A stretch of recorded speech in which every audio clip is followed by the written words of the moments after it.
This is the Just Because Buzz, Thread Tales number 8, my version of FlossTube. I'm Merritt Crawford. Thank you for joining me.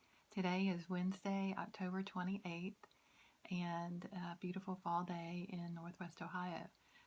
It's been a little gloomy lately with some rain, but today I think the sun's going to break through and we're going to have a little bit warmer temperatures, and we'll probably get outside later this afternoon. We have some firewood that needs to be stacked and some leaves that need to be blown around, and anyway, just have to do some life things too. I'm sure you all are quite into your fall activities as well as hoping to get some stitching done. So I'm going to get right into it so I can try to keep my video at my normal time frame, around 30 minutes.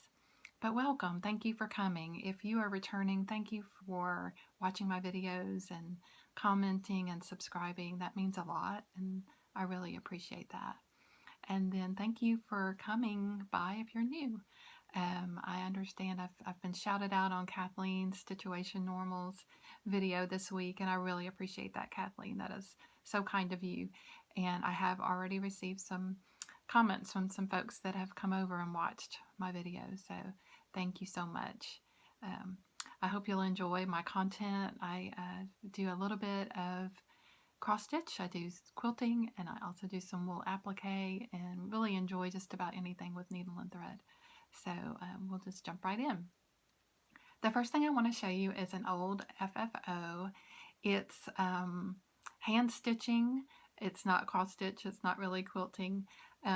When we were living in our house in Stamping Ground, Kentucky, before we moved here, I had a kitchen window that looked out over the backyard and some paddocks that we had, and needed a window treatment and wanted a fall one, and so decided to make one myself. And I really have enjoyed making yo-yos through the years, and decided that I wanted to try to do something unique with yo-yos. So I made a window treatment using some fall fabric that had wording on it, used some rickrack. And so here are a variety of different sizes of yo-yos, and I'm going to kind of pan it across so you can see the whole thing. And so in this house, I don't have a window that would be used for this window treatment, or I haven't put it up anyway. The kitchen window for this is too large and already has a window treatment. I do have one in my mudroom that might work. I haven't tried it there yet, and that might work. But and then the back is just a pretty fall fabric. So this was my own design, just a fun thing to do, and like I said, I really enjoy yo-yos. I don't know if you've ever tried making yo-yos before. They're pretty simple to make, but when I first started making them, they had just come out with the yo-yo makers, and this is a Clover product, and I used these yo-yo makers to make the yo-yos for this project. And so there's a really big one, there's this one, and then the orange one, a green one, and then a little bitty one. So maybe one day I should do a tutorial. If y'all are interested, let me know. These are a lot of fun and addicting. They're great for a car project. I made a lot of yo-yos in my car when we used to travel back and forth to my parents' house. We used to live in Alabama, so that was a 10-hour trip, and if I wasn't driving, I might be doing yo-yos, and just make them at random, and then I throw them into a big hat box, and there you go. You've got some to use for a project anytime you're wanting a yo-yo to embellish with. So they're a lot of fun to make. So that was a fun FFO to show you for fall. So now I want to move on to, I don't have any fully finished objects this time that are new, but I'm going to move on to the Great Pumpkin Sow. This is a Stitch Along, hosted by Cynthia Brew with Stitching in the Light, Olivia with Pumpkin Hollow Quilts, and Christy with Crosshatch Quilts. And if you're stitching anything with pumpkin, whether it's quilting or cross stitch or wool applique, anything pumpkin, you would be welcome to hashtag this in the Instagram account that you have when you show your pictures. And I participated in that. Cynthia's doing a fundraiser in conjunction with this for the Freedom Shield Foundation to combat human trafficking and help give some money toward that cause to help folks that are coming out of the human trafficking. So you can go to a link in my description box below, and it will take you to Cynthia's video regarding that, and then tell you how you can contribute. And then for every $5 that you contribute, you can get your name in the hat for a drawing for prizes that Cynthia has. And there's been various FlossTubers and other stitchers that have contributed to the prizes that will be drawn for on the 30th when she has the drawing. So I contributed a couple of things, and I'll show you those again. You've seen them, but I'll show them one more time. This is the needle book that I'm contributing. This came from Owl Forest Embroidery off of one of their free charts, and you can go online and get that yourself. I just stacked it myself. These were not stacked in the project, but I took the pumpkins and stacked them and added the little blackbird that was in the chart already. And this is a needle book. So if you open it up, got a place to keep your needles.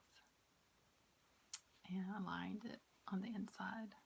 And then the back is quilted and used big stitch quilting. And this is a tutorial that I used for the needle book completion from Nana and Company.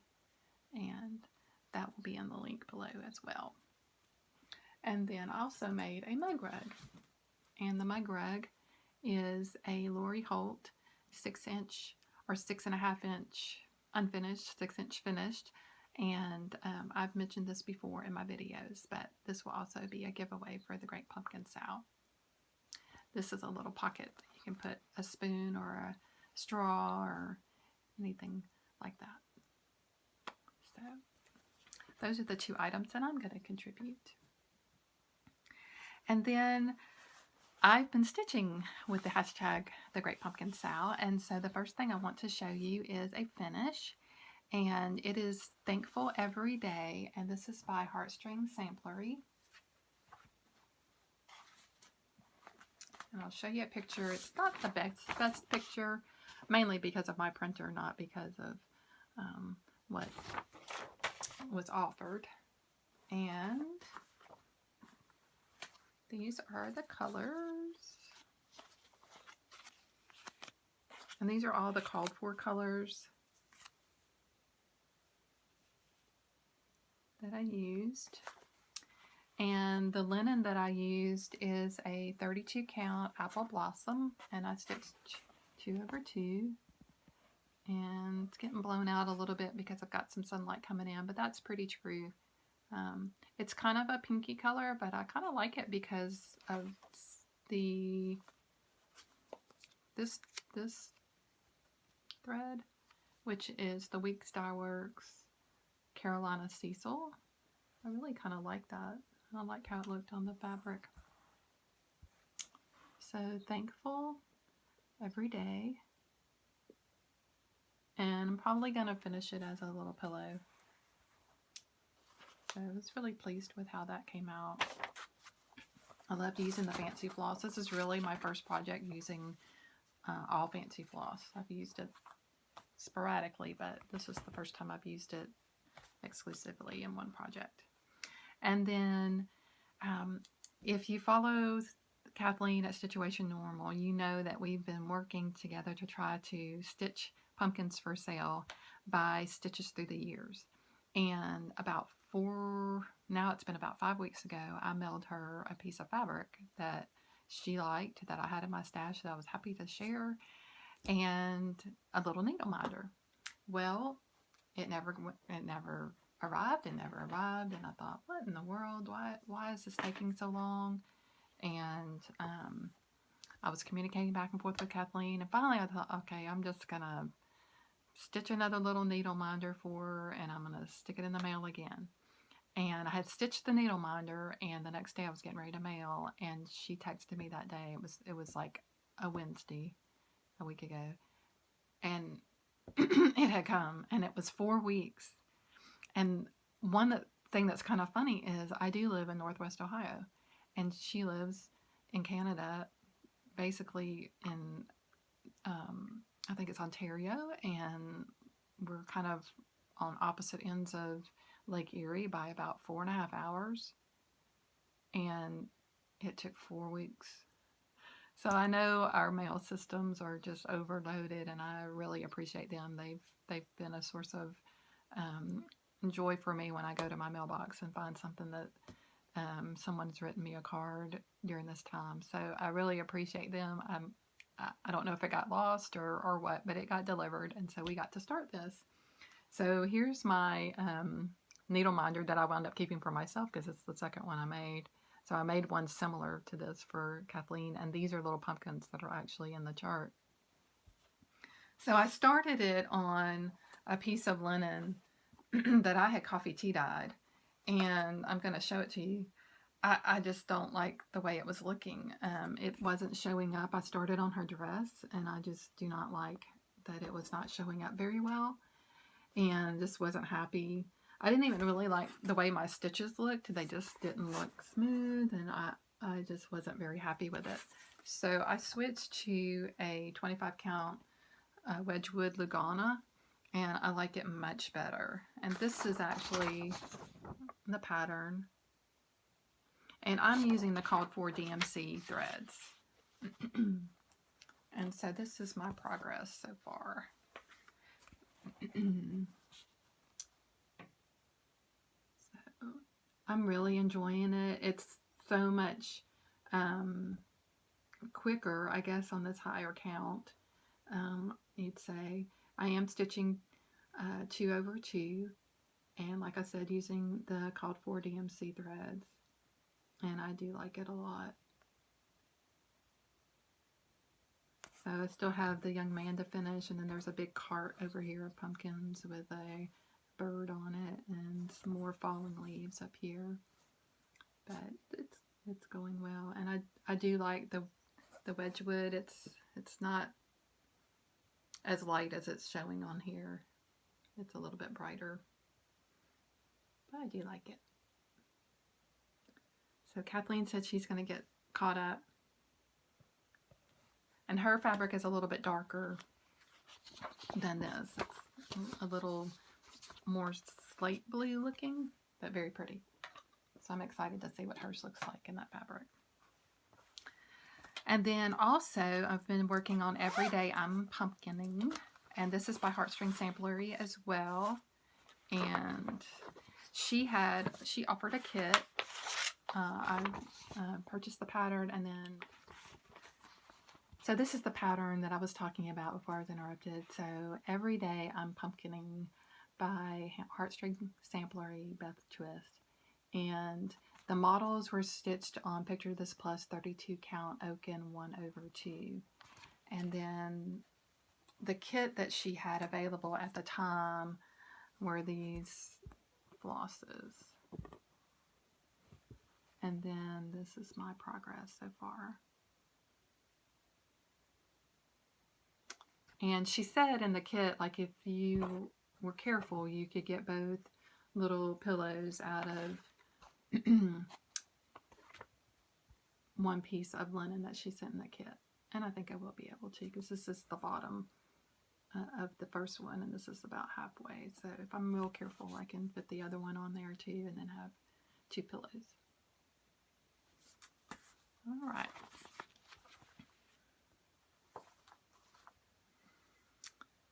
So I do have some other finishes that aren't related to the Great Pumpkin Sale, and these are related to my silhouettes.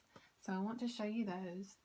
The first one that I have was the horse and carriage, and I've shown this one before. This was found as a set at a local antique mall in Findlay, Ohio. And I just thought they were just fun, and they were just so unique and that they're on point. And they look to be stitched over I think 3 or 4 threads. So they've been a little bit of a challenge to rechart. But the first one I did was the horse and carriage, and I decided, based on some comments, Kathleen was one of them, Situation Normal, how about doing it in a fun color? And so this color in Cotton Carolina Blue, decided to do that one. And so here's the original.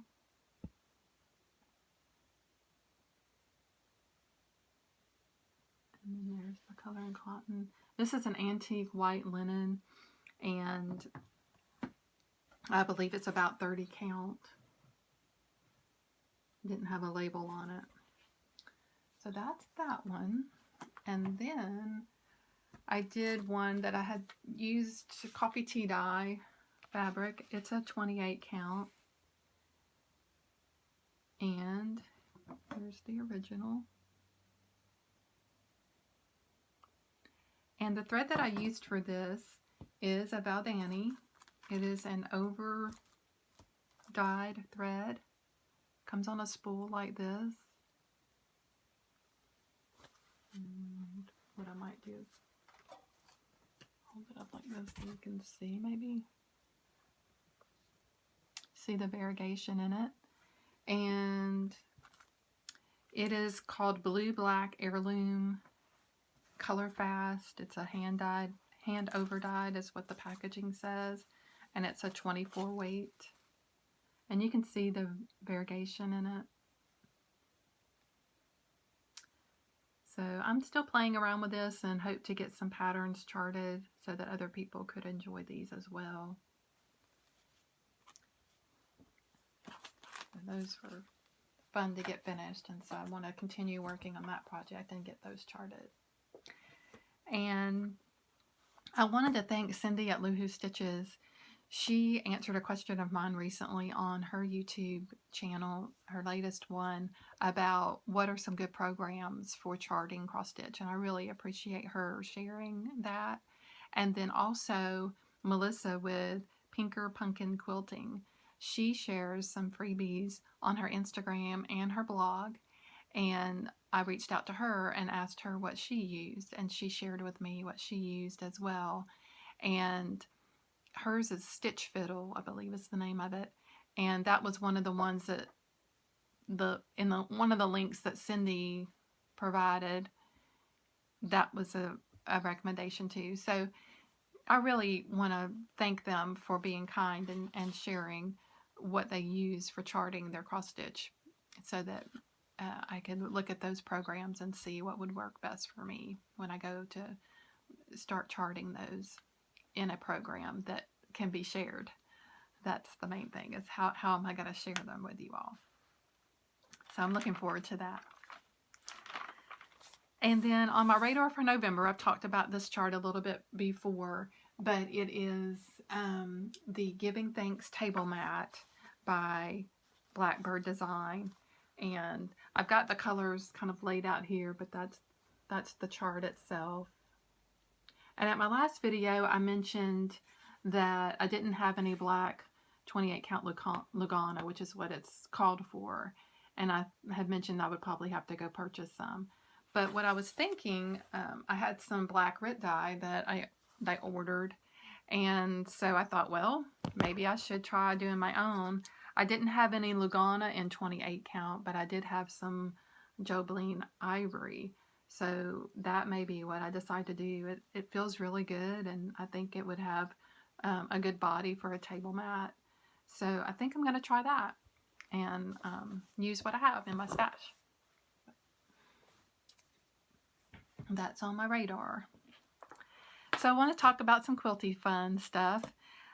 French Roses is behind me. I'm going to move out of the way a little bit. I did get my borders on, and it's ready to be sandwiched and quilted.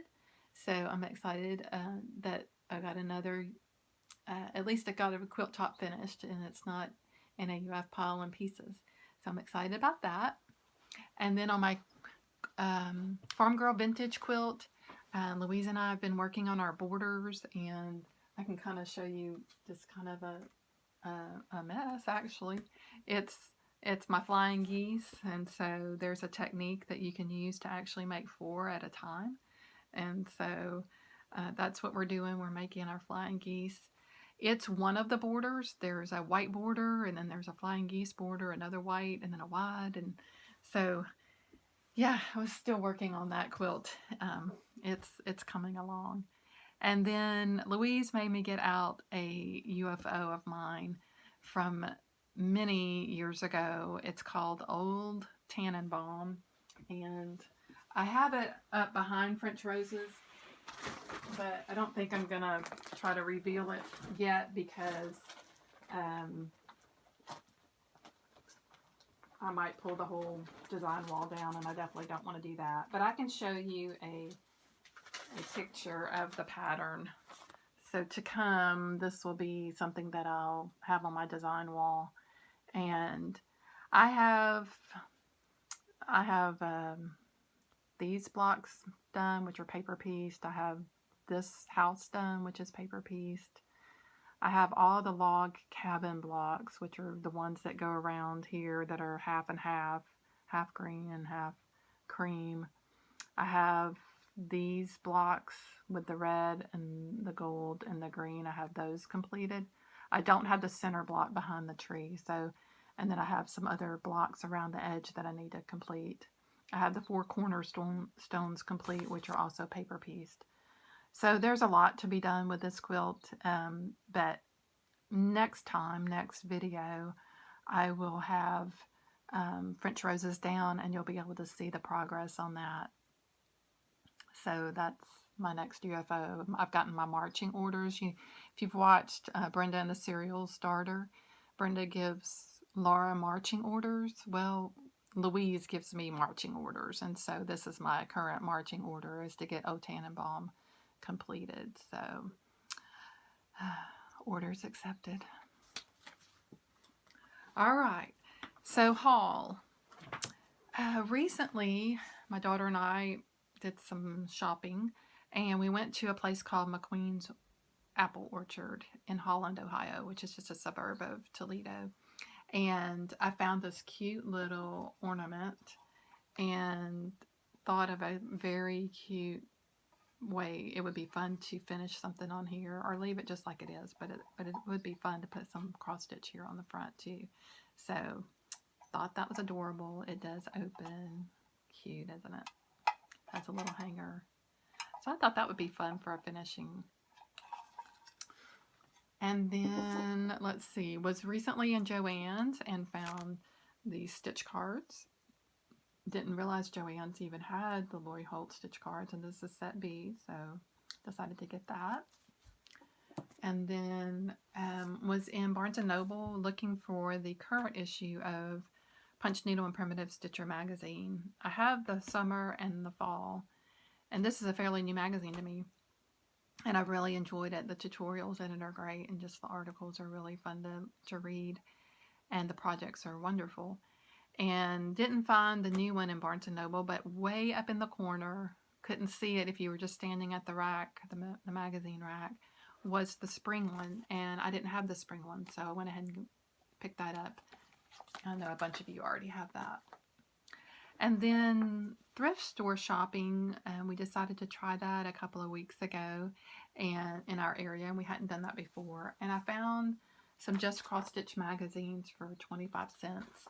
And this one in particular had some Prairie Schooler ornaments in it, the goat and the sheep, and I thought that was fun. I thought they were very cute, and they would go with some other primitive ornaments that I have stitched that might be fun to put either on a wreath like this or just on my tree.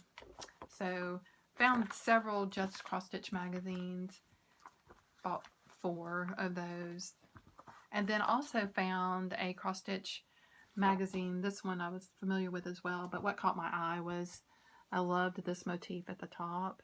I thought that would be cute as a drum. And then there's tons of motifs in this stitching stocking, so that was a fun find as well. Found some brown 22 count fabric. That was a good buy. Found another little milk glass. And this actually matches another one that I found, and then found some more vintage buttons. Very cute vintage buttons. Then let's see.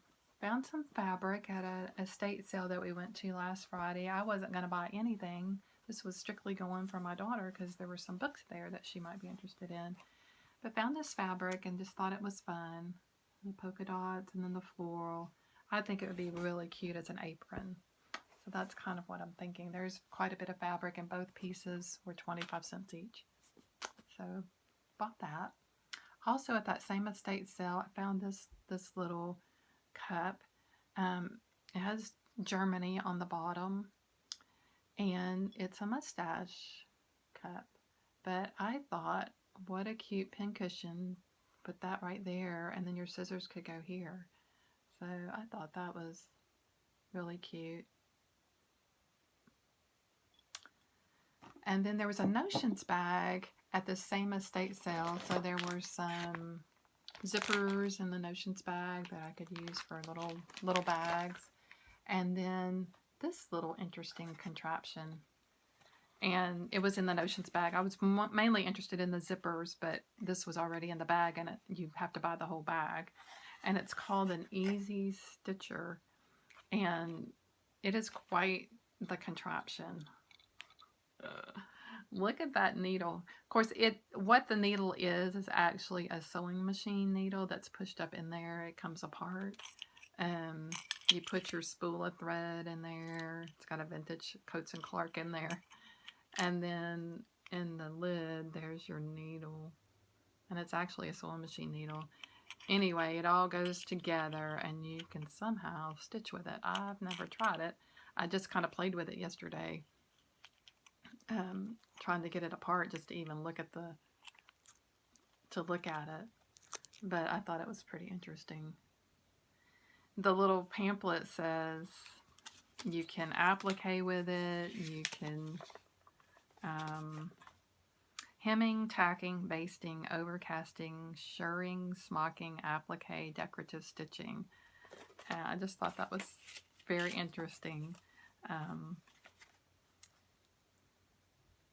Little vintage sewing tool. And then I found this hanger that had a pretty shape to it. Look at this long metal part, but I thought a cute bow on here, and you could hang a cute cross stitch piece from that, or even a quilt block would be cute hanging from that.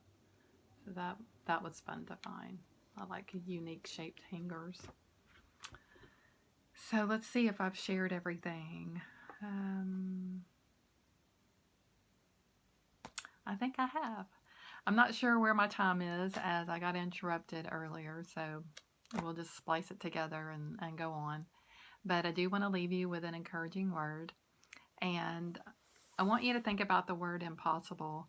We hear that word sometimes and our heart might sink, but there's a couple of things that I found that were encouraging and just kind of fun. One of them was from Audrey Hepburn, and she said, "Nothing is impossible. The word itself says, I'm possible."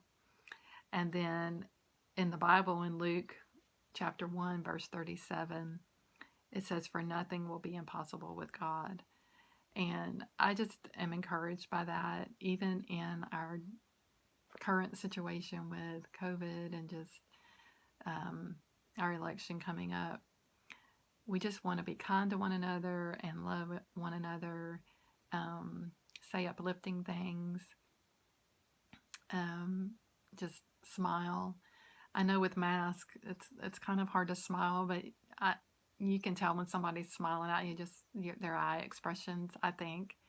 So I just encourage you to be kind and be loving. We never know what the other person has been through that day or going through, what season they're in.